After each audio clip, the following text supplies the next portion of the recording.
What's up, and welcome back to Where Are All My Friends? I'm going to keep this intro very, very short this week because as I sit down with my guest, I kind of introduce him and go through the standard intro, so I don't want to hit you with that twice. So more so right now, I just wanted to take a second again to thank you guys for listening. I know I say it a lot, but it means so much to me to see all of the positive reviews, all of the feedback, all the comments, everybody sharing on social media. I've really started this just as a chance to talk to some inspiring people and hear some stories and hopefully get some good information out of it and share it. And it's really become that, and it's become so fun to do that. So thank you for listening. Thank you for sharing. It really does mean a lot to me. With that said, let's crack into it. I am sitting down with Micah Coley, or the Hollywood Mechanic, and this is a cool episode for me because this is a primarily music podcast. I stand by that. I love it. Most of my network is music, but every now and then I meet people that there's just something to them. There's something exceptional. There's a spark. They've figured something out. They've been through something and they've accomplished these crazy things. And I don't think it's fair not to tell stories like these. So yes, maybe you have a crazy cool job in automotive. I think there's a lot of parallels to music.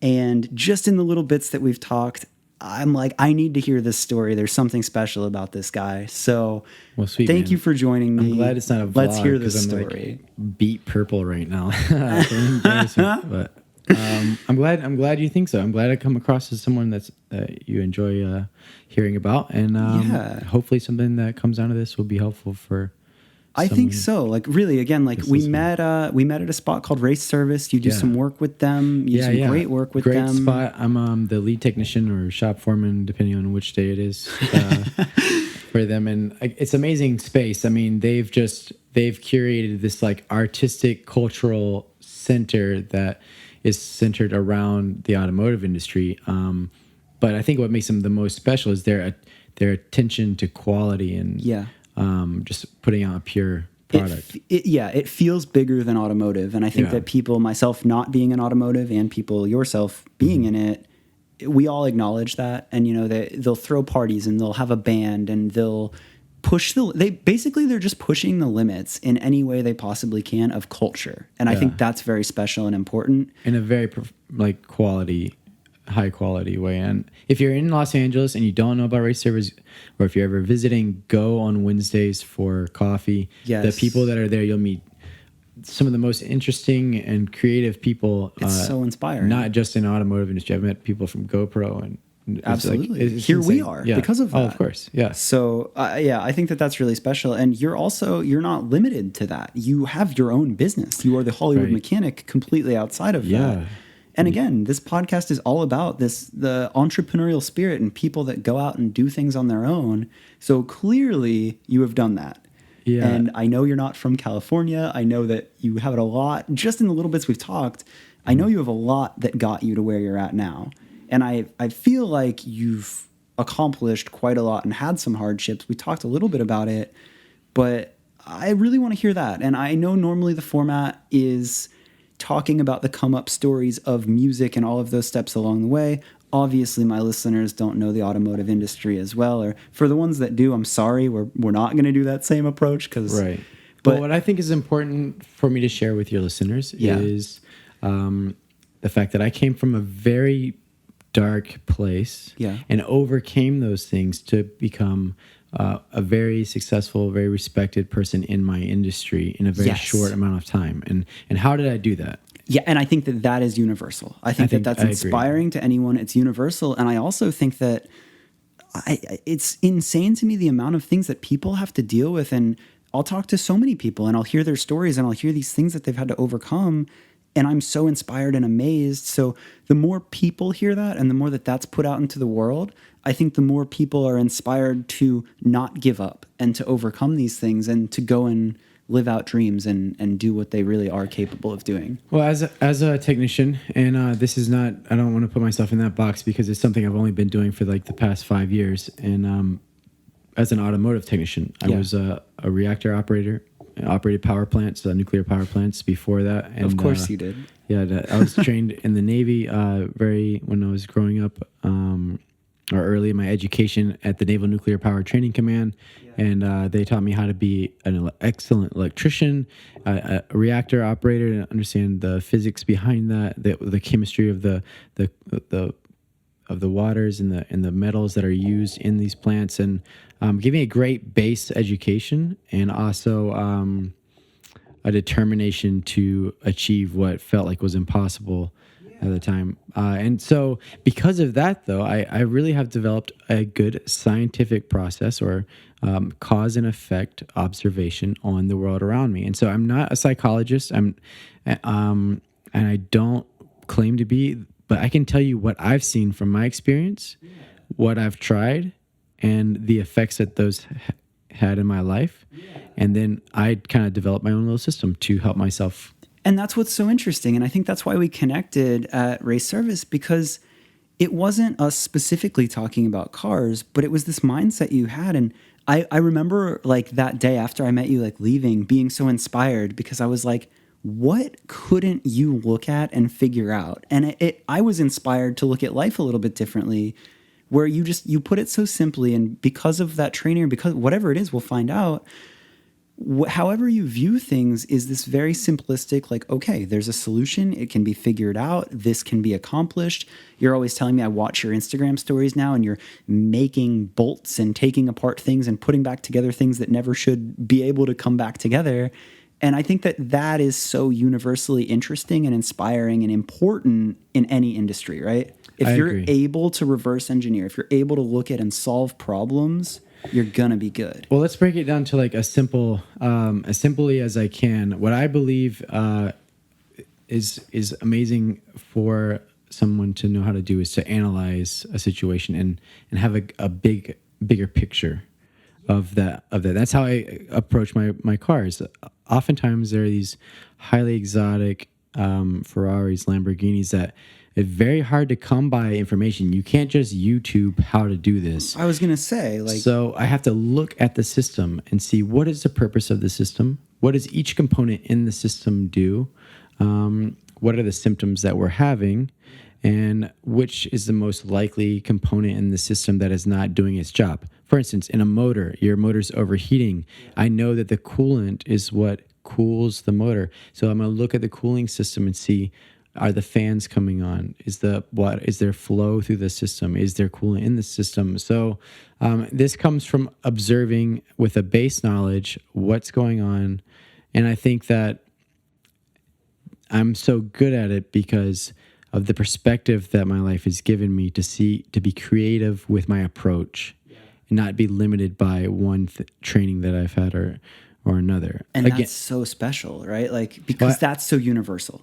I hope so. And the thing is like, I don't like to say that, like, I have this special power, because I'm just a normal dude, like, trying to figure out life. But I know that I fixed some insane things. You know, when I was a kid, I dreamt about the cars that I'm working on right now. I thought I would become some millionaire and buy them all, but it's actually kind of better. I don't have to buy them, and I get to drive them, and I have friends that own them, and I have celebrities that, like, you know, are my clients that invite me to do insane things that I couldn't afford on my own, but I don't have to, and I'm very thankful for that. So by that meter, I assume that what I'm doing is working, and so that's the reason that I have the confidence to come here and tell you, okay, look, don't be mad at me if it doesn't work for you, but this is what worked for me. Do what you think. No, I love that, and I really I love that perspective. And I remember we hung out one time, and you like showed up on like a Triumph 675. Yeah,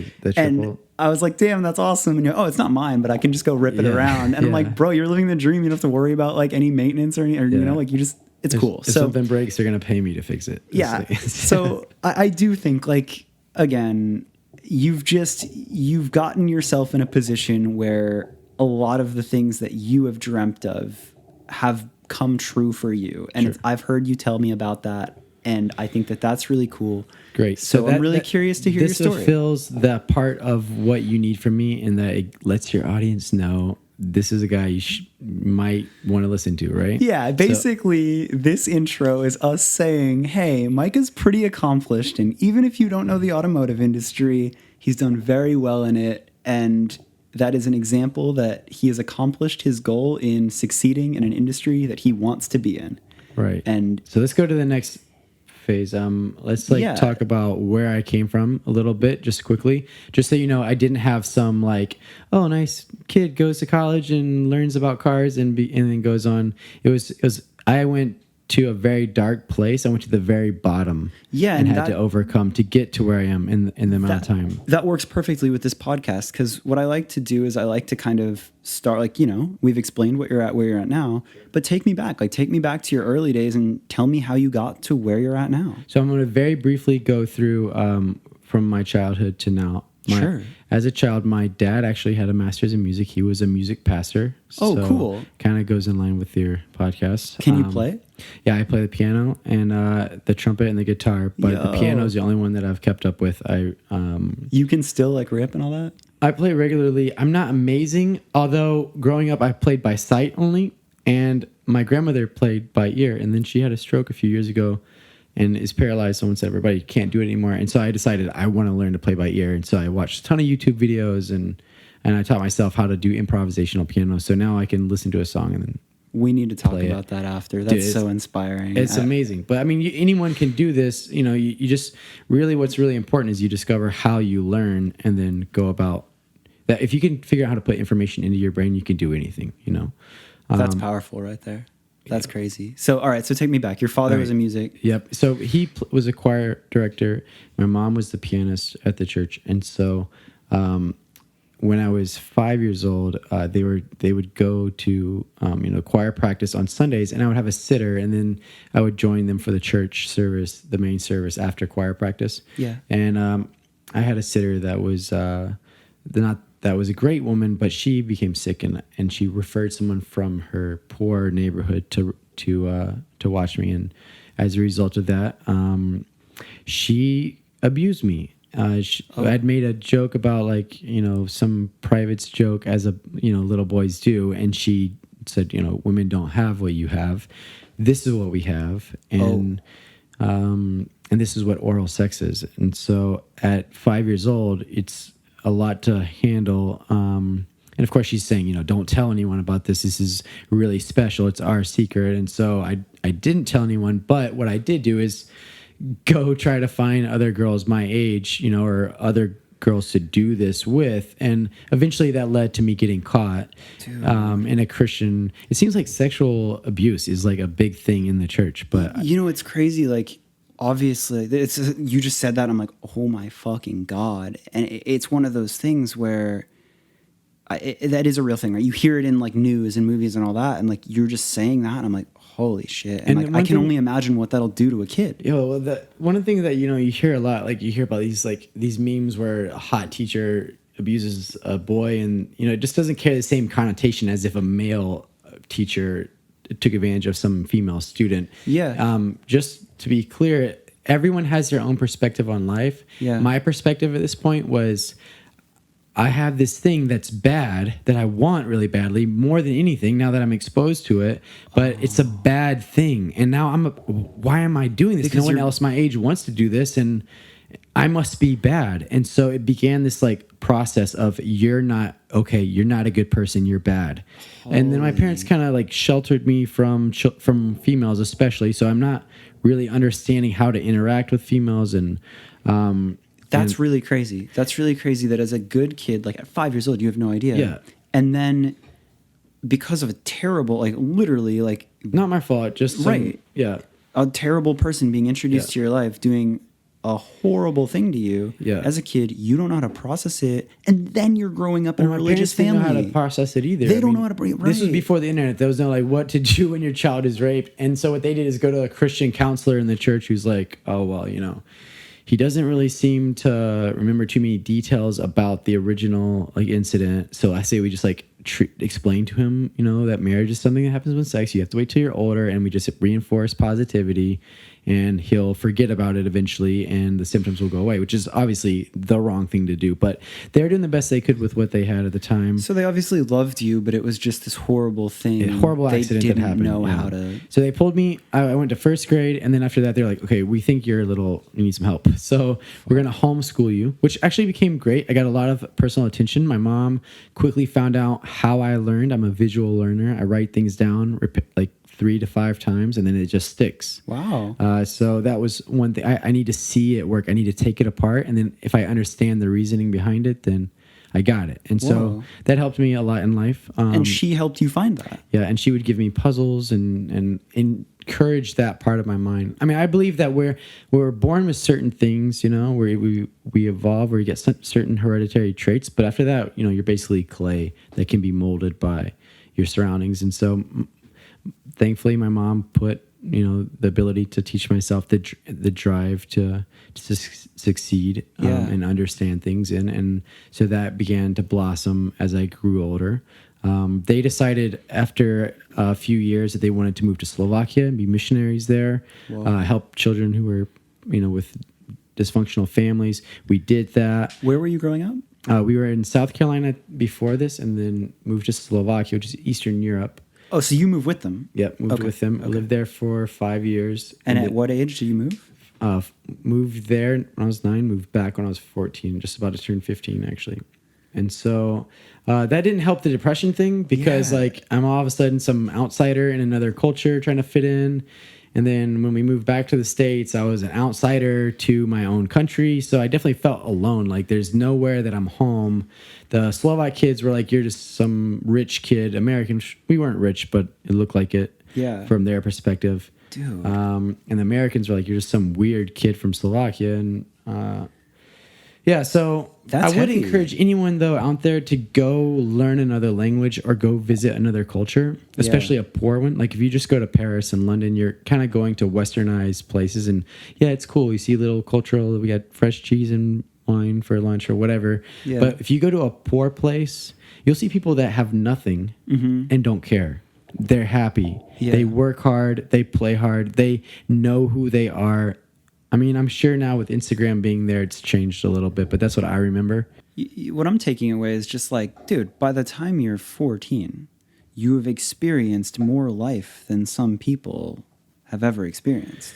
Well, yeah, it was definitely, I'm very appreciative of it now, but at the time it was like very difficult. I just felt like heavy life. I always felt like I was miserable all the time. I had nightmares on a regular basis. I was like always worried that I would come home and not be accepted, and it happened. I came back to the U.S. and like I was just some strange kid, and I don't know. Acceptance became a major issue. But by my teens, I was having such bad depression that I would have nightmares every night that were so vivid and real. I would wake up and my whole pillowcase would be soaking wet and sweat, my neck, my back. Like there wouldn't be a dry place to lay on the bed, and it was just miserable. And when I got back to the States after Slovakia, I wanted to go to the Navy, and as I was pursuing that, my parents basically said, you're either going to go to Bible college for a year and then go to the Navy, or you can go get out, get emancipated, because we're going to go back to Slovakia and we can't leave you here unaccompanied. So I felt like that was rejection from my own family. Well, yeah, like you say that, right? Like you're like, yo, you had this fear of rejection and you dealt with all this, but like, here's my thing is like, I get it. Like you just told me this picture of like, these are a lot of very real, unfortunate circumstances. Just a perfect storm just hit, And it's like, I know you, like the dude that you are, like the kindness in your eyes and the excitement and the care you have for people. And I could only assume that kid is there. But like what you're telling me, like you can't control life at that age. You're the victim of the circumstance. So like, I mean, I definitely had that same passion at the time. I wanted to be loved and accepted, and I wanted someone to love me unconditionally the way that I loved them back. And it just felt like there were always conditions. My parents were like, if you're a Christian, if you're good enough, if the Slovaks were like, if you have all this American stuff, and the Americans were just like, if you could be cool, if you could have a good image, and that's a lot. I became emancipated. I went to the Navy, where I was introduced to alcohol, which made everything better, except for not. And I just didn't have the acceptance issues. When I was drunk, I was happy, and so I drank to get drunk, and I would drink to black out, basically. And because that's like the first time you found any solution, or and I've been completely sheltered from this, which is a terrible strategy as a parent to shelter your child, and especially today, I feel like your kids watch. They're exposed to everything, and I think that's not a bad thing. It's a good thing. You just need to be prepared that when they come to you, like, hey, I just saw some guy kissing another guy, and they're 4 years old. Well, all right, we got to talk about this right now, because that teaches them that you're there for them to have a conversation and not judge them and let them develop their own opinion. And then that way they're not being hit with what's alcohol do. How do you control it? At an earlier age, it's like, okay, this is what some people use it for. Obviously, you can go too far with it. Right. Maybe you don't want to use it at all. It's like your whole life. I mean, I hope I'm not putting words in your mouth, but it feels like your whole life you had this natural curiosity and wide-eyed excitement, yet you were met with rejection and penalties. And suppression. Yeah. Which, like, damn. Yeah, well, I mean, and again, my parents were not doing this on purpose. They thought this is what God wants and this is the best thing. And that made it kind of harder to be angry at my parents, because I'm looking at them like, damn, they're just trying to do the best they can, but this is so horrible. That's got to put you in a really weird mental state as a kid. Definitely did. Like I say, when I got out of the Navy, I went to work with continued training in power. So the Navy sent me to so naval tell me a nuclear second. power. So you get training emancipated I got at emancipated. 17? 17, I went right into the Navy. They put me in the Naval Nuclear Power Training Command, which is where you learn to operate a reactor for the submarines or the aircraft carriers that the Navy has. And do you think, like, because again, I am not a nuclear engineer. That sounds crazy. But like, I guess 2-part question. Is it as crazy as I think? Does it take the mindset and the discipline to understand it? But also, did that come from the young Micah that could take things apart and visually learn? Like, I mean, I think it came from a lot of those things growing up. I had to learn another language as a child, and my mom had taught me how to teach myself, and it just was a lot of practice of how to learn. Oh, wow. So if you want to do something, you need to learn how to do it. So if you know how you learn, it's extremely beneficial. Figure out how to get information into your brain. Wow. So as you were met with this task, you're like, okay, this is crazy, but I know how to do I know how to approach it. Secondly, because of the pain that I've been feeling my whole life, I felt like that it increased my tolerance. People look at life from their perspective. Let's say you have a great life, suburb America, no problems. Yeah. But like a white male statistically should have the least amount of problems. They live their life on a scale of 1 to 10 between 7 and 10. They're great. Yeah. But if that's the case, why are the majority of mass shootings in the U.S. white men that do them? 63% of mass shootings since 1900 have been white male, and white males only make up 31% of the American population. What's going on there? Is that the stat? That's the stat according to it's Mass Murders in the United States, a history written by, I think, Grant Dewey or D-U-W-E. And he just basically there's not a single federal agency that keeps track of mass shooting statistics, unfortunately. So he had to compile his own list based on historical documents. And wow. But this is what he came up with. And if you look at it, it seems to be kind of true. I mean, sure, yeah. But then society would tell you, oh, but women are fairly treated in jobs. They don't have the same opportunities, or minorities are stuck in these ghettos with crime. And why are they not so mentally disturbed? They're just blasting people that are innocent. I think it's because it's not where you're coming from, it's where on your spectrum you're at. If you're in that middle America spectrum of 7 to 10 and you're at a 7, it feels like the end of the world. Right, because you've literally never experienced anything 6. worse. The 7 is a 0 to you in your reality. But then someone who lives in a poor, drug-riddled home and is abused, or someone like me who had abuse growing up, my spectrum is much further apart or further south. My tolerance for pain, and instead of me being like, I don't know how to handle this pain, just like my perspective, I am now able to say, okay, I've been through worse. Holy shit, you have. So I think that's one thing that's why you see a lot of people that are extremely successful go through extreme pressure and pain growing up, it sets this mindset that I can do anything because I've had it worse than I've had it right now. It's another reason why saying to someone who's struggling, oh, there's people in Africa that are starving, that doesn't help that person. That makes them a little bit more angry because they don't know what that experience feels like. And honestly, that person in Africa doesn't really know how bad they have it because that's their mean. But I think the more you're able to expand your spectrum, the more powerful you become as a human. You can tolerate more, you can overcome more, and you also are more likely to be at peace with other people in your life that are really struggling, because those people that are assholes to you, I don't think that they're just assholes to be assholes. This is the way they've evolved in their life based on their perspective that they've had. And you being a dick back or letting it get to you, it's wasting emotional energy and focus. You're living your life. Let's focus on your positive and moving forward, and not that so much. You know what I'm saying? No, that's really incredible. I love the way you put that, because I think this is a very relatable feeling, at least for myself. At my lows, I'm just like, there's no fucking reason for this. This sucks. Like, I'm so sad. Like, right? And like, maybe I'm at a 7. Maybe I'm at an 8. Maybe my lowest is an 8. I don't know, right? But I know the feeling of being at the lowest. And I think everybody does. And I love the way you put that, because to me, it makes me stop and think, the way everybody says everything happens for a reason. Well, if you can deal with terrible shit, then it really does give you perspective. And it really shows you. Well, it definitely, that's what helped me get through the training. Oh yeah, so go back to that. I was able to see this is a task at hand. I know how to teach myself. I can make this work. I graduate, worked in nuclear power for a little while, and just was still drinking way too much. And I just felt really alone. And the friends that you're making when you're drinking, especially when you're buying people drinks because it makes you feel like you're accepted. Yeah. These are attracting people who want free stuff. And it's just, they're not good people. So eventually I just got to a bottom point where I'm like, what am I living for? No one genuinely loves me the way that I love everybody. Fuck. So what am I doing here? I hate living.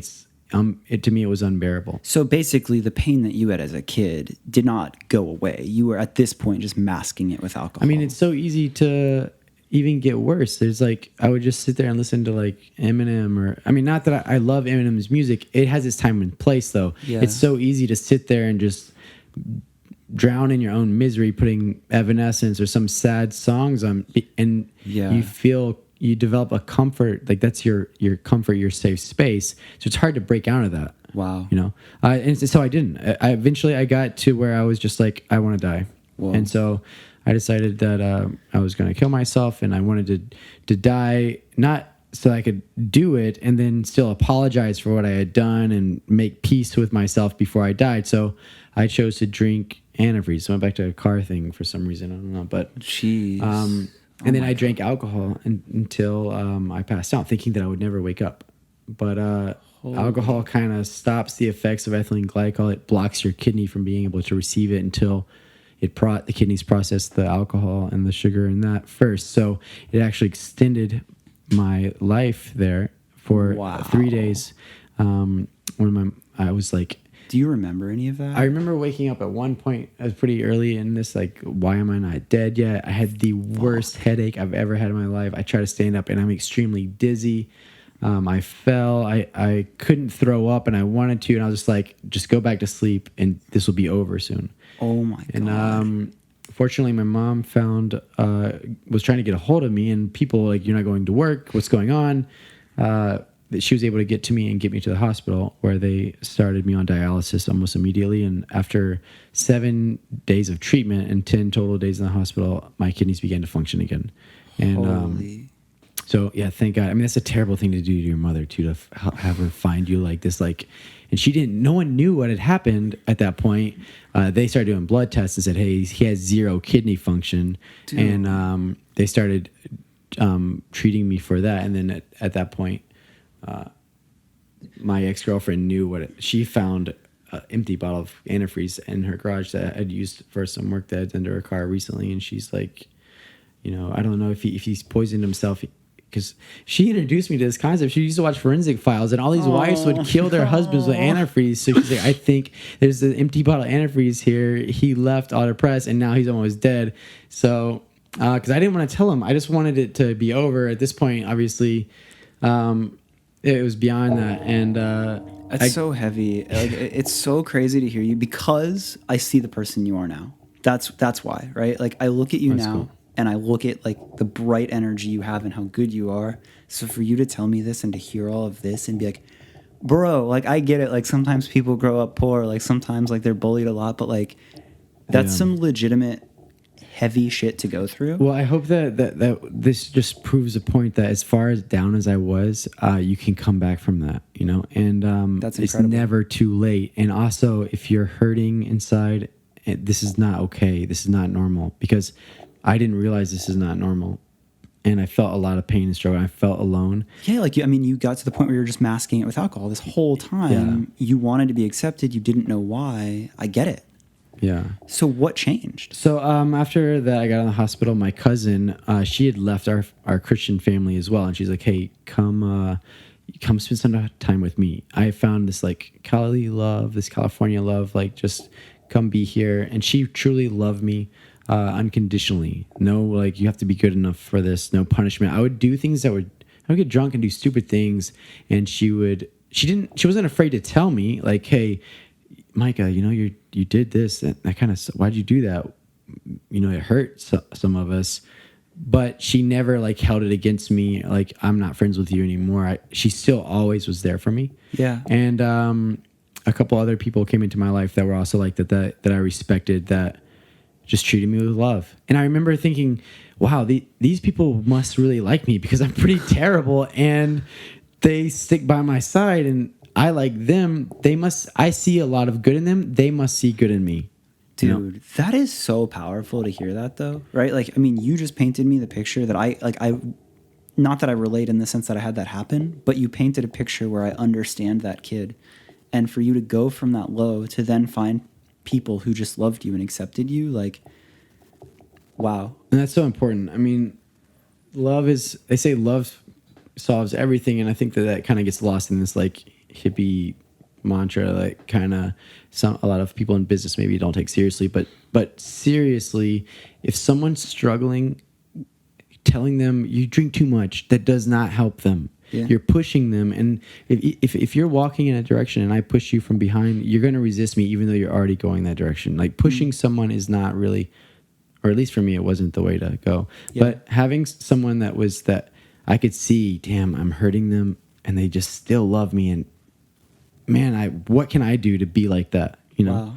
Wow. So if you see someone in your life too, by the way, just so you know, this is not just for people who are struggling. If you have someone in your life that is struggling with depression, it may not be apparent. Like, I wasn't always just a sad, mopey kid. I would be an arrogant dick to as many people as I could, because it made me feel better about myself. Wow. So, I mean, just think of it as like a tree that's dead is bearing dead fruit. And so when you have someone that's a dick to you, that's the fruit of something that's dying inside. So instead of letting them get an emotional rise out of you and giving them that power over you, which is a waste anyway, you need to be focused on where you're going. Think, hey, this guy must be struggling with something, and try to stay clear of the violence, you know, but still give them love back, and, you know, be the best person that you can be to them, because you don't know what they're struggling with. And in my case, I did not want to live, and it was people showing me love that changed it. That's amazing. And I'm so glad you said it like that too, because again, I think we've all had friends, like you in this case clearly personally went through it, but we've all had friends go through bad, dark times and depression. And unfortunately, some of us have had lose friends. Yeah. So for you to say it, like, at least to me, as I'm thinking about it, as you tell me, that's an actual thing that I can do for people that I see in my life that are struggling, is just show them that unconditional love and like accept them, and not be a dick about whatever. The worse they're being to you means you need to be that much better, because that means they probably are hurting more inside, you know. That's like really powerful. Like, thank you. Oh, dude, I'm glad you can relate. Okay, so but let's go on to like, okay, now what did I do to get better? Yeah, okay, so you get to California. Yeah. Yeah, and now like, this part we don't need to go in like step by step what Sure. my life was. Yeah. But this is what I observed because of this scientific like electrical engineering mindset that I have. You're still this smart person throughout all of it. I'm a very cause and effect. You know, like what is happening in my life? Why am I doing this? And what can I do to improve it? Okay. And so one of the things I decided is I want to be a good man, like the people that love me and that I respect. Wow. So how can I be the best man I can be? And I started researching, you know, how to be a great man. You can Google it, or a woman, you know. Yeah. But one of the things that kept coming up was like virtues. We learn them as a child, and I think we a lot of times forget them. We unfortunately go through life thinking like, oh, I can run this one red light just because I'm in a rush, or I can, you know, drink an extra cup of coffee. I know I've had one already. It's not doing anything for me. I need water, but we still do these things. Yeah. And these are violations of some morals, you know. There's justice is immoral. You know, moderation is immoral. That these are the basis of a good character. Yeah. And so what I found was Benjamin Franklin. He put when he was 21 years old, put 13 virtues that he got, I believe, from Socrates. But you can find them in a lot of religious materials. Basically, they're all just good laws to live your life by. Cool. And if you follow my Instagram, I post one every morning, and I will do that on cycle all the time, because I feel like if you put these to memory and you really embed them in your mind, then when an opportunity comes to you and you think I should just tell this little white lie, that virtue will just pop up. Honesty or will just pop into your mind and read out right in front of you, and you're just like, okay, now I have to make a decision. Am I going to do right or wrong? There's no more gray area. You know?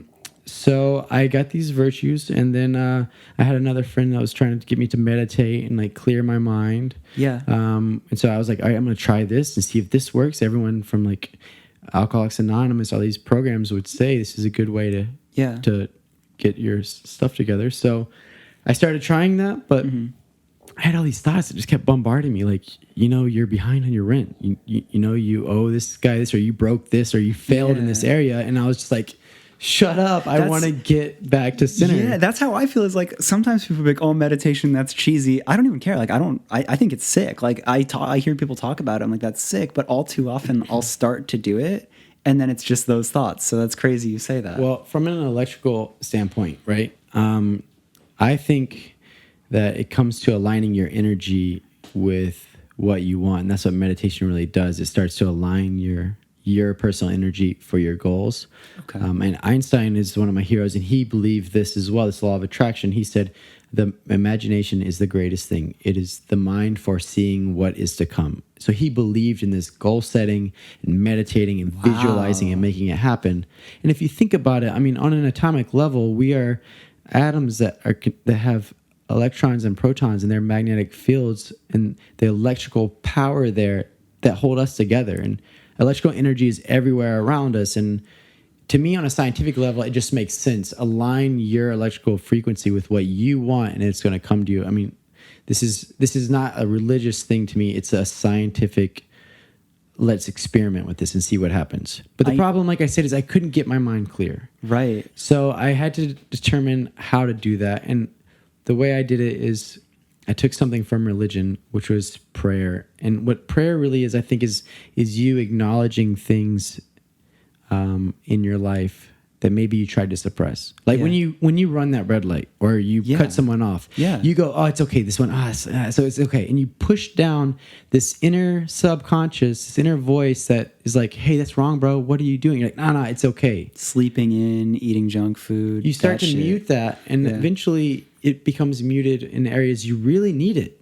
Like knowing in business which people to deal with. You know that gut feeling, like some people say they went with. And I think that gut feeling is your inner voice that's like reading the signs that your conscious mind is in. The body language of that guy in the corner, the guy was kind of shady. I got a bad feeling about him.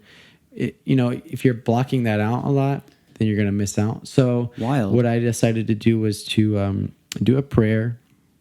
And in the prayer, I would, first of all, acknowledge the things in my life that were negative that I had done. Yeah. I'm sorry for getting so angry at that guy at work that messed up. He was doing his best. He didn't even know. I've made that same mistake before. why did I do that? Why did I give my energy to that and hurt him as well? And I'm sorry. Next time I come across this, help me to remember this moment and that I won't do that. And I'll practice kindness, And then after you go through those things, you begin to clear that communication from your heart or that subconscious and your mind, and you start to get that aligned. But then you also need to be grateful. I think you need to go from that state of repentance to a positive state of, hey, this is what I'm thankful for. This is what I did great today. I definitely helped that girl out when she needed it, and I might have had an ulterior motive. But I mean, I did something nice. Or I love my dog, and I'm really grateful for that he's just so well behaved and that he's healthy. And you're just putting out to that universe that, hey, I'm positive. I want to be positive. Yeah. So like, you're not calling yourself out for being a piece of shit. Like, first, you're just honest with yourself. You're like, all right, I messed that up. All right, cool. What am I grateful for? And you bring it back to something good. And then the last thing is, what do I need? Or what do I want? What's my goal? God, my goal is to be driving a race car in 1 year. Yeah. Please, show me the signs of the right paths to take. Don't let me be distracted by these little pieces of candy that are off that trail that I think I can just go grab. Can I ask you a question there? What's that? Purely, I want to know. I want to practice this. Mm-hmm. Is it wrong, if I'm thinking of, what do I want to align with? And I'm like, I want a Porsche Cayman, right? Or I want something. Is it wrong to try to align with material things? Should you chase more of I want to be the best music manager. I want to be the best. I want to put a positive podcast out in the world. Well, I don't know what's exactly best. I believe if you do these virtues, then it'll make you a better person that will want better things. But okay. I will say that I have said, hey, I want this. Yeah. I want a motorcycle. And the funny thing is, through this meditation, the universe also oftentimes says, I know how you want it to happen. Mm-hmm. I'm going to make that fail, but I'm going to give it to you in another way. Just like what we were talking about earlier. I want to drive Lamborghinis and Ferraris. I want a Lamborghini. Yeah. Please let me have a Lamborghini by the time I'm this age. Yeah. Instead of having one, I worked at Lamborghini, and I'm driving them all the time, and I'm not having to pay for them. I'm like, holy crap, I didn't even know I could have wanted this. This is way better. That's incredible. But by going to my meditation and saying, this is what I want, that's how it came to me. So I don't think that that's wrong. I think if you really want something, then meditate on it and say, hey, please give me the right opportunity, but also make me aware of fake opportunities, falsehoods, because there will be, it seems like the universe sets you on, shows you the good path. Yeah. And it gives you the opportunity, oh, you could buy this Porsche salvage title over here. And then you do, and you're like, oh, crap, it's a flood vehicle, total fail. It cost me more than if I just bought a new one and it's salvaged. So, right, because you're trying to shortcut something. Yeah, exactly. So please make me aware of these falsehoods. Let me see the true path that I should take, and give me patience for that true answer. And that's the funny beautiful. thing is, you'll see things in your life start to coincidences that are just hard to explain and kind of happen. And well, the other thing about that is, I think as I'm gonna start practicing this, what you said about wanting to drive the Ferraris and the Lamborghinis is I think that's you have to be self-aware and have to, when you go to the grateful spot or whatever it is, when you think about it, don't be so significant, right? Because if I'm like, oh, I'm a failure, I haven't gotten my own Porsche or Lamborghini, whatever. Well, it's all right, well, actually, if I'm looking at life, all my friends have these sick cars and I can drive them whenever. So life is pretty cool. The way you said that was really cool to me, is be aware of the actual life you're living and see these beautiful things you have in it, because maybe the universe delivers it slightly differently. Yeah, that's cool. It's another one of the virtues, but just being content, with what you have, and not lusting after other things or what other people want. It's kind of part of that as well. So that's why I think the best thing to do: get up each morning, read one of the 13 virtues. Beautiful. Really try to understand what it means. Go to your prayer. Do what I've done wrong? What can I learn from it? What I'm grateful for, and then what I need, and then go to a 10-20 minute meditation of deep breathing, slow, keeping your heart rate low, and focusing on a positive word at first, until maybe eventually you can focus on nothing for 10 minutes and just let yourself be blank and allow whatever communication is out there to come to you. Wow. And I think one of the things I've noticed about this process is that it's so easy to do, but it's so hard to force yourself to do them. Yeah. But when you do it, you can do it for a very short amount of time, and it just would really puts you into that positive mood right away, first thing in the morning, ready to go. And it really changed the way that life happened for me. That's incredible. But that's big. Yeah, I was stoked on it. I mean, it's just like an athlete, right? You want to be a baseball player, you practice your baseball swing, and you think about like how to do it better, proper grip, proper stance, and you set that to memory. Mm-hmm. But when you're in the game, you're not thinking, well, how am I standing? What's my swing? Like, it's just natural. Mm-hmm. At that point, you're keeping your breath low, your heart rate low, you're ready to react to whatever happens, and boom, you hit that ball because you did your practice in your diligent study beforehand. And when you're performing at life, it's there. The same thing's happening with your meditation. You're putting those virtues to memory. Yeah. You're clearing your mind. You're getting ready for game day. You go there, you meditate, you put yourself in the zone, and boom, you go through your life. Yeah, what I was going to say there is like, I love studying all sorts of things, and I love the subject of like personal improvement and development. But, if you're reading a book or listening to a podcast, that's kind of theory, not application. So that like you saying this, I'm like, that's kind of a cool way to like apply some of like your own mental health or your own things like that, right? You're doing more than just reading about it being, oh, that's cool. Like that's a way to apply it. That's cool. Yeah, definitely. I think if anyone does this, then it will start to, get you on the right track and then get you to... So continue. Life obviously got better for you. Yeah, so you found... Actually, I was trying to do like acting and modeling because it was in LA, and I was just trying to find another industry that would make me happy. And I wasn't really happy with that. But at the whole time, I'm like, I got a motorcycle. I was racing around, and whenever I saw these cars or got an opportunity to be around them, I was just so excited. And I had a roommate that was studying poli-sci at UCLA, and he's like, bro, you're so into cars and bikes. You should just do something with that. How old were you around this time? 24, 25 years old. Cool.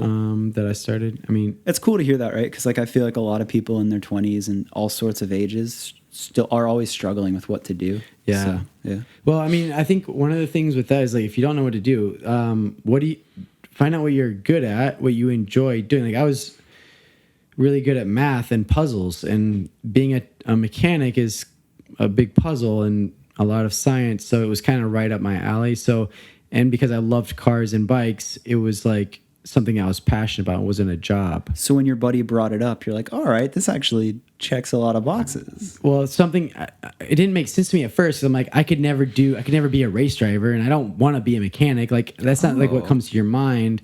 But he's just like, do anything with this industry. And so I started trying to do like marketing for a motorcycle rental company, and I did well with that, for that company, but there's not a lot of money. It's a very niche market, like 5% of the U.S. population drive motorcycles, and how many of those are renting them on vacation? So I just wasn't able to make a stable living that way. But I was in the industry, meeting people.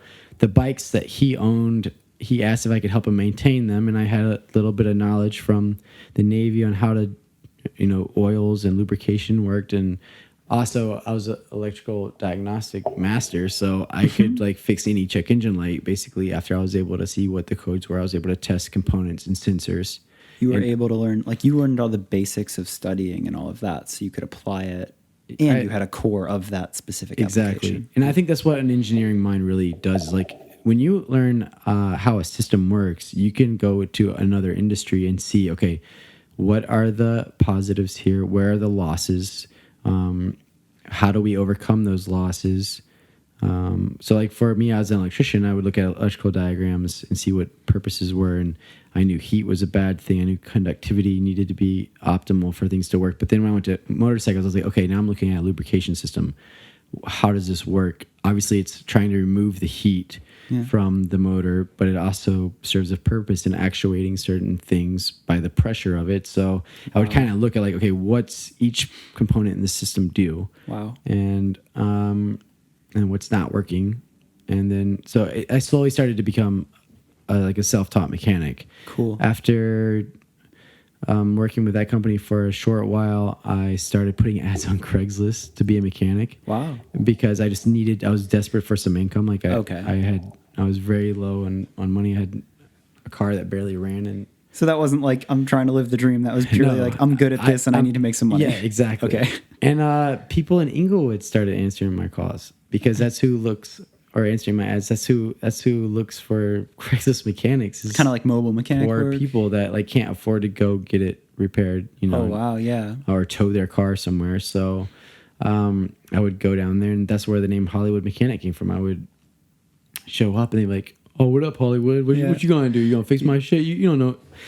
And it was, for the listener, Micah's like a pretty like but like tall, handsome white dude. Looks like he could be in movies, whatever. So that's really funny that they were just like, "Yo, what up, Hollywood?" Yeah, they kept doing it so much. Like, "Oh, you the Brad Pitt, huh? You're gonna fix this?" I'm like, dude, I'm not. Shut up. I'm poor as hell, bro. I know you think I have some Hollywood life. I am poor right now. Incredible. So, but I would nail it, dude. I would come to their homes. I would work on these cars, and the next time they would call me, there would be a line of their friends and neighbors that would be there, and it was a culture I had never seen before. Again, opening my eyes to a new perspective. And these people are real. Some of them are hard people. They've been through really hard things. But once I became accepted to a lot of these guys, I was family to them, and I love those guys. I remember going to this club in South Central called the Burgundy Room with this woman named Portia. She played basketball for USC, I believe. She's like super tall, sick basketball player. She's a lesbian, and she and I remember, this is awesome. Like, this is the first woman I've not had to worry about the sexual tension with. Yeah, and she's like, "You want to come with us to this club?" I was like, "She's like, I gotta warn you, it's South Central, but you're gonna be cool. You're with us." And I was like, "Yeah, I'm down, sure." We go there. She parked right in front of a fire hydrant, and I'm like, "We can't park here." She goes, "Honey, please don't get parking tickets down here." And I was like, at that point, I was like, "Oh, I didn't realize like where I'm going." We go into this club, and it's just I'm the only white guy there, and holy shit! And they start cracking on her because she's a lesbian. Like, "What are you doing with this? Good looking, you switching sides on us?" And like, dude, it was a lot of fun. It was just a different culture, and I felt loved. I really did feel loved by these people. And that just helped to continue with the growth, like being positive. And so I eventually built up enough of a client base that I opened a shop there in Inglewood, right by the Forum. That's fucking sick. It was fun, dude. I got to work on all kinds of crazy stuff, made some great friends. And while I was there, one of my friends came into some money, bought a Lamborghini. Sick. I was also working in restaurants because I wasn't making enough money at being a mechanic to live on completely. So I was working at a club called Hyde in Hollywood. Yeah. And it's like a fine dining and nightclub spot. So I got introduced to the Lamborghini sales team. They wanted to go celebrate something one time. Remembered I worked there, hit me up. I hooked them up with bottles and free appetizers and stuff. Oh, and cool. So they're like, "This guy's pretty cool." I started hanging out with them outside of that industry, and they would just offer me cars to work on. And eventually someone in higher up was like, "Yo, do you want to drive a Lamborghini? Because that's the brand you're passionate about, and you hold yourself to a high standard. You're a good moral person, and we'd be happy to have you work here." That's incredible. I feel like there's a theme in your life too of like all the bullshit you've been through. It feels like every step of the way you've worked hard. Like there's been times where like, I don't want to do this, but like I got to pay rent. I got to do this. Yeah. And like it seems like you've worked hard in everything you've done. So that's cool that paid off. I think that, again, it comes from that, like, you know, when I was younger, like having to move all over, just being exposed to this wide spectrum that like, hey, this is nothing. I can do this to get through it, you know? And, wow. But yeah, you definitely have to work, and you have to not just work, but work to perfection. You know, if you're putting out a crap product all the time, you're going to get a bad reputation. I think if you want to be the best in what you're doing, you have to care about every detail. Are my hands clean enough to be touching this right now? Wow. How does this work? Am I okay with just disassembling this? Do I need to do some research? YouTube is right there. Yeah. Like, if I can't find something about a certain car that I'm working on, I'll research certain systems. Like, how does a belt-driven quad work? Does the belt have to be broken in? Do as much research as you can. Ask the people that, you know, are experts in this, and try to find someone to help you, and then do it 100%. Don't take any shortcuts. Don't be, it's good enough. If you feel something inside of you say, hey, maybe you shouldn't, and you say, it's good enough, that's immediately you should set a trigger. This is something wrong. I'm gonna stop and redo this the right way, because it's you know, do it right or do it twice is a saying. You know, like that's really cool. It's cool that you have that, right? Like it feels like to me, as you're telling me this story, like yes, you were at this low spot, but like the person that was coming back and the person that wanted to be better was also a person accompanied with work ethic and ability to learn and apply, which I think is also important, right? Yeah. Teach yourself how to learn. Set your moral compass to be the best person that you can. Yeah. And then put your head down and just work. Don't become discouraged by failure. Failure is something to learn from. Learn from it and keep moving. You're always moving forward. Einstein said, you never fail until you quit. You know, it's like, and it's true. You keep learning from what you're doing and moving forward. And I think people underestimate how long you have to do it. You're going to do it for like a couple of years. And you're like, all right, I'm good. I'm set. I'm ready for the big leagues. And you're not ready, you know, be patient. Because if you get to the big leagues before you're ready, you're going to destruct yourself and then maybe ruin opportunities. And then you're going to be depressed that, I was there. I had the opportunity and I failed. But don't. Just keep working hard. Work more than you're paid for. And tomorrow you'll be paid for more than you're working, you know? I love that. And I think that continues. So like you said, you started working on Lamborghinis. I happen to know that is not the end of your story. So even where you thought you had it all. Yeah, dude, I thought I was like, I can't believe where I've come from. I can't believe I'm here. There were other cars around. Aston's Ogara coach runs several high-end brands. And I was just like, I can't believe I'm doing this. And then at the same time, I can do this, you know? So I wanted to get more into like the tuning and racing scene. Yeah. And so I opened my own shop called The Hollywood Mechanic.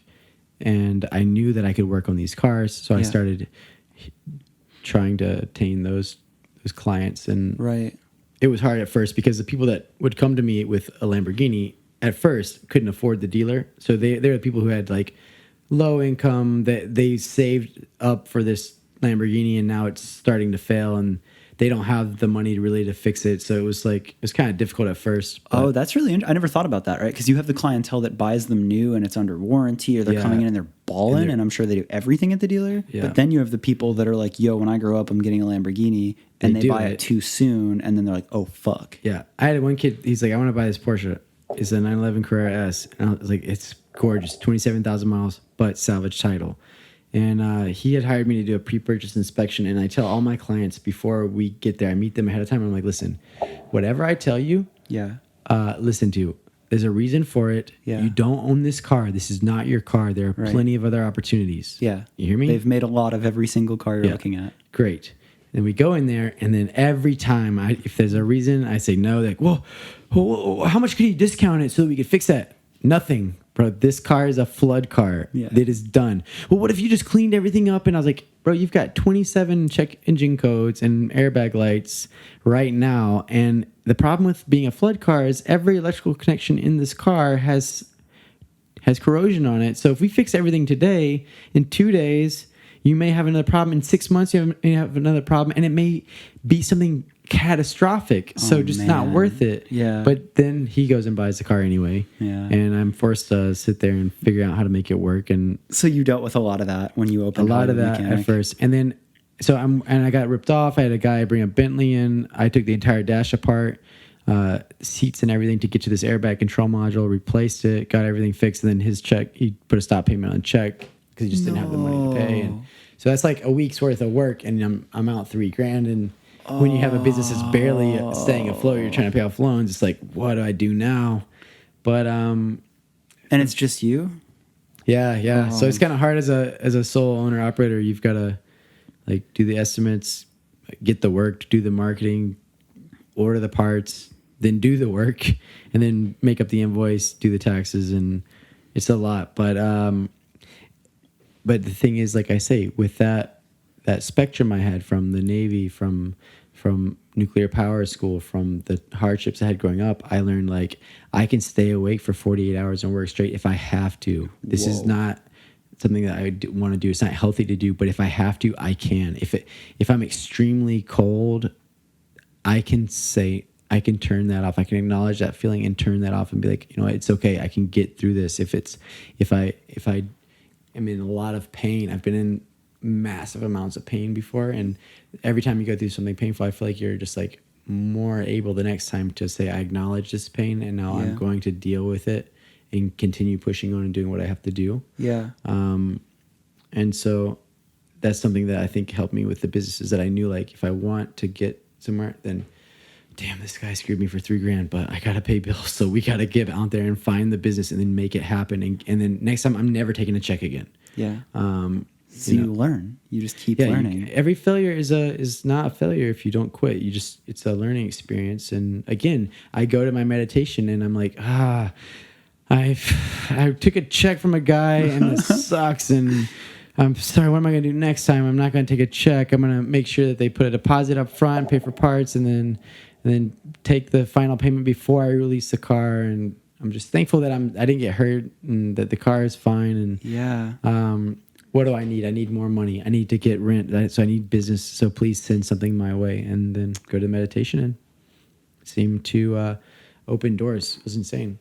That's so cool. And to me, you know, it's funny, right? Like, we're talking about this and like, wow, I'm so thankful that you are at this great place, just because I really like you. Like, you're such a nice guy, and it's so cool to talk to you and hang with you. And I'm so glad that somebody that dealt with something so rough got to this great spot. You know, I think that's how many people are there out there that haven't had that chance, you know? How many people did end a life a little too soon before they found love and before they found people that cared about them? And the fact that you've brought that all to be what it is now, I love that this is the success story, yet I can't help but feel that this is just the beginning, which is crazy. I hope so. I mean, it seems like I'm making smarter decisions with my life now, so it seems like it's only going to go up, but you know, you never know what could happen. But that's what's wild, is like, with you having that tolerance, okay, you never know what happens. You close one shop, you open another. Like, what do you like? Yeah, I do agree. The thing is, I'm still such I want everyone to like me still. That's probably my biggest flaw, though, is that like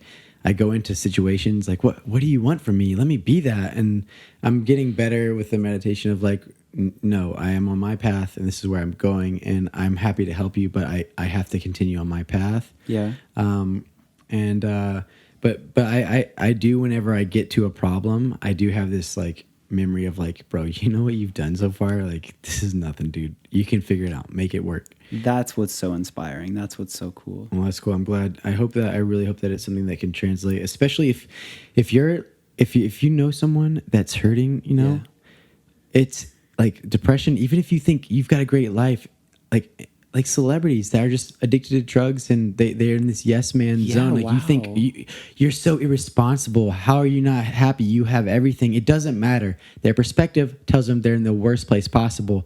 Telling them, hey, you have everything, is not helping them. Right. You've got to reach out to these people and show them love. And if they break your confidence, a lot of them have been hurt so much before. They're like, this person will probably abandon me too. Let me see how little I can give them to make them leave me. And when they leave, they say, see, you're a bad person, Micah. Oh, wow. You don't deserve love, and this is where it's at. So like, you got to look at the harshest people and just remember, man, that must suck to be them. I want to give you love, because that's really the only thing that I know to do to help you. Yeah. And the same thing, if you're a person that's listening that hurts like that or feels alone, that's not okay. That's not normal. You need to go reach out to people that you respect. Yeah. You know, good people, and say, if they're in your life already, then great. Align yourself more with them. Be with them. Come to them with your problems. I'm struggling with this. I don't even want to be happy. I don't want a solution. I'm just really pissed about this. Yeah. Because that's what happened to me a lot. Yeah. I'm comfortable in this feeling that it's not my fault. The world's terrible and there's nothing I can do about it. If that's what you feel, it's not going to get any better. Yeah. Go to someone that you admire. If you know what you want to do, go to someone in your industry that you admire. Like, if there's a shop that does tuning and you want to do that, go there as often as you can. Bring them donuts. Be super positive and like, hey, I'm really interested in what you guys do. Can I check out your shop? No? Okay, cool. Well, have a good one. Here's this, and go away. And if you find someone that's admirable enough, I think part of what made them successful is those virtues, or are those virtues that would include giving you kindness and justice. And if you're there and you're positive and you're quiet and helpful, then they're going to help you. Yeah. And then next thing you know, you're going to be doing whatever it is you want to do. Right. Like, anything you want to do, you can do. That's really awesome. And wow, I'm so happy we did this episode. I really had a feeling that there was something special there and all the bits that we talked about. But I mean, damn, what a story you've had. But I feel like this is pretty universal. And I would really think that anybody listening to this, regardless of the industry that you want to be involved in, could really take away quite a lot, right? Like these all feels like universal lessons. Yeah. I mean, they weren't something that I like was taught. I'm trying to teach you. Right. These are observations just from what I've done and the results that they've had. Yeah. So it's hard because like prayer is something a Christian church wants to teach you, and it actually really helps a lot. But so many people are turned off by religion that it's like, I'm losing the message. Mm-hmm. Meditation is something that's very common with, like this hippie culture or this like new age movement. And unfortunately, a lot of people that think it's not serious don't use it, but it's a great tool. Yeah. Virtues and being a man of character is going to give you things that a man of character gets, Right. It's also going to help you to see falsehoods, there are things in our society that we have as a society decided are more important than anything else, like our image. Unfortunately, what car we drive is the most important thing to a lot of people. Yeah. And it's so important that we want to have the newest, the coolest thing. And that's destroying our planet, Yeah. Like the pollution by your car that your car makes driving is nothing compared to 75 million cars were produced in 2017. I always think about that, but I don't know the stat behind it. So hearing you say this to me right now, I'm like, oh. That could wrap around the Earth 8.5 times, I believe it is, if based on the average length of a car. And we do that every year. The thing is, like in the 70s, the 80s, cars were produced to last. And if you spent, with inflation, $30,000 on a car, you had a car that would still be on the road today if you took care of it and could last forever. Yeah. But cars today, because the manufacturer knows, hey, I'm not making money on this second sale, so let's just make them cheaper because it's cheaper for me to make them, and I'm selling them to my main customer. And right. Why wouldn't they? Like, it's why not? Dumb to make. It's a business decision. Yeah. It's not them being like, hey, I'm going to screw the planet. It's them going, what makes sense for a business? This is what the consumer wants. Our consumers buy the newest car every 2-3 years or lease them. Let's just make a car that lasts that long. Unfortunately, no one told the market, hey, your $70,000 doesn't give you a car that you can pass down to your kids. It gives you a car that lasts 5-6 years and it's done. And the pollution that it creates to make a Range Rover, I think it's like 38 metric tons of pollution are produced in the production of that vehicle, and it burns an average of like 6 metric tons in emissions every year. So it would take 6 years of running for it to make up the amount of pollution that it took to build it. And most Range Rovers don't last that long. Like a modern Range Rover, you're seeing them go out of service just because of how much it costs to maintain. You've got to do all the brake drums, you've got to do all these electric sensors, these plastic radiators, plastic hoses. It just becomes too expensive to maintain. And so I watch auctions all the time. I see S-Class Mercedes that were over $100,000. They're 8 years old and they're going for $12,000. And it's like, I don't even want to buy you, bro, because you're such a headache. I'm going to get you together and an air suspension component is going to fail. And if you're doing these virtues and you're doing your research, you get this little moral voice that's going to start coming in and saying, hey, man, you're too worried about your image here. Why don't you just stick with the car you got? It's paid off. Let's research the brands that are selling you this car before you go and purchase something. Yeah, like that's such a heavy thing to like grasp and think about. And you're saying that to me, and I'm like, oh God, we're screwed. But I think the two positives out of that is like we get better. Like if people are working on getting better, that's a step to the right direction, right? Right. So if you're aware of that and you're practicing better virtues and you care less about material things, like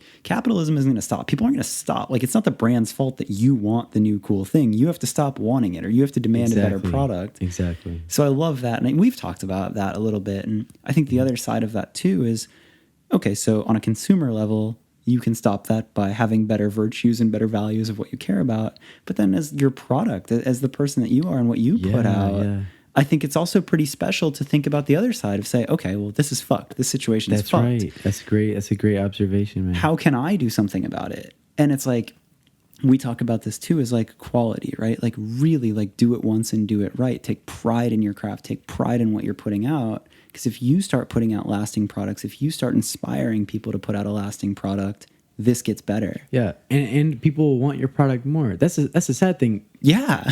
Cummins diesel trucks, Dodge's Ram, like if you get a Dodge diesel, the value of that truck doesn't drop. At 250,000 miles, it's still worth like 15 grand, 18 grand. Because it's an actual good product. It's going to last forever, and people want that, and they know that brand. That is what we're staying by. Same with Toyota. They developed that brand of longevity. But we see so many, like especially the European cars, just going whatever. Let's just make it work for this. Like BMWs have lifetime transmission fluid. There's no fluid on the planet that lasts that many heat cycles, that much metal in there. Like it says on the pan, do not ever change unless there's a mechanical failure. But they also come out with service updates that, hey, maybe we should change this at 39,000 miles because we're actually seeing them fail before the warranty period ends. Or the oil service life now is 10,000 miles as standard. But if you look at the 2014 650, the BMW 650, it had a oil life of 15,000 miles. Yeah. There's an active recall right now. If you take it to the dealer, they will reprogram your computer to warn you to change the oil at 10,000 miles because they realize, crap, we stretched it too thin, guys. We're losing them under warranty. We're eating the bill. Let's move it to 10,000 miles. 10,000 miles is still too far. That's so heavy. Oh, I have people all the time like, oh no, it says I can go 10,000 miles. Isn't that great and save money? I'm like, you're saving like $80 in an oil change. But we have to demand higher quality. We have to be aware of this, right? Like that's you do your research. Yeah. Okay, so my last questions for you, and this has been such an incredible episode, and that's why I'm so excited to ask this, is because you have that mind that can look at puzzles and figure them out. If you were talking to any person in music, somebody trying to get a start, somebody who's curious about it, you know what? Screw it. It doesn't have to be music. Just somebody who's looking to get a start in a career that they're interested in. Maybe they don't know what they want to do. Where's a good place to start? All right. So if you don't know what you want to do, it's really hard. So again, virtues, meditation, give me a direction, show me what I enjoy doing and where I should go. That's going to help you. You're going to be able to, your subconscious and your mind are going to figure it out. So like the part where you say, what do I need? You would say something like I don't know what I want to do. I'm going to find a sign that leads me to the path that I'm excited about. Something like that. Exactly. Cool. That would be my first advice. I mean, I think that all of the problems that we have, if you fortify that relationship between your soul and your mind and put in the right values, you're going to be more quick to realize what you want to do. That's awesome. As far as like from the music aspect, I mean, there's one thing that kind of confuses me about music though, is because like, you see a lot of amazing artists commit suicide, you know, like Chester and Chris Cornell. And one of the things that I think that makes really powerful, relatable music is this burning pain that's inside that you're trying to express. Interesting. And so people relate to that. Yeah. And I think that's also why we have like a lot of one-hit wonders. They make a huge hit, make a lot of money, and now their struggle is gone. They've solved it. But the people who continuously put out great hits, they're really struggling with something that is so powerful, they have to get it out, and it comes on this very powerful way. Right. So, and through all this talk of what to do for your help, I haven't ever said, you know, what I do with negative feelings, because people die. Bad things happen, and if you just put that down, you're not addressing it either. That's part of that prayer, is acknowledging the negativity. Well, you have to acknowledge that negativity too and put it in its place. You know, feel it, understand why you feel it. It's okay to feel that, but then you have to go back to a place of being positive. So if you're in music and you're like, hey, you know, my sad love songs are the best music that I have. You want me to be positive all the time? No, not necessarily. Go to that place, draw from it to make your music and perfect your craft in it. But then once you're done out of that writing space, you got to come out of it and be like, okay, I'm a positive go-getter business woman in the music industry, businessman in the music industry. So don't get tied down by negativity, but also don't like try to push it down. You need to acknowledge it. Love that. That's That's really cool. And I think that is, again, universally applicable. And then I guess, I mean, you kind of answered it. Like that really was, to me, like just problem solving, right? Like any industry, you're going to run into problems. And maybe this is too vague of a question to ask, but because you clearly have that puzzle solving mind, you have this great training from the Navy, you've worked on so many things. Do you have any like go-to formulas for just saying, here's a problem, literally any problem? Do you have a certain way that you look at a problem to get to the solution? I mean, it's usually like, if you have a problem, it's in a system, greater system. Let's say it's in your life, in your relationship or something. So you've got to determine what you want to get out of that system, or what that system's purpose is for this case. So what I would say is like take a step back, look at the entire system and see what is the purpose here.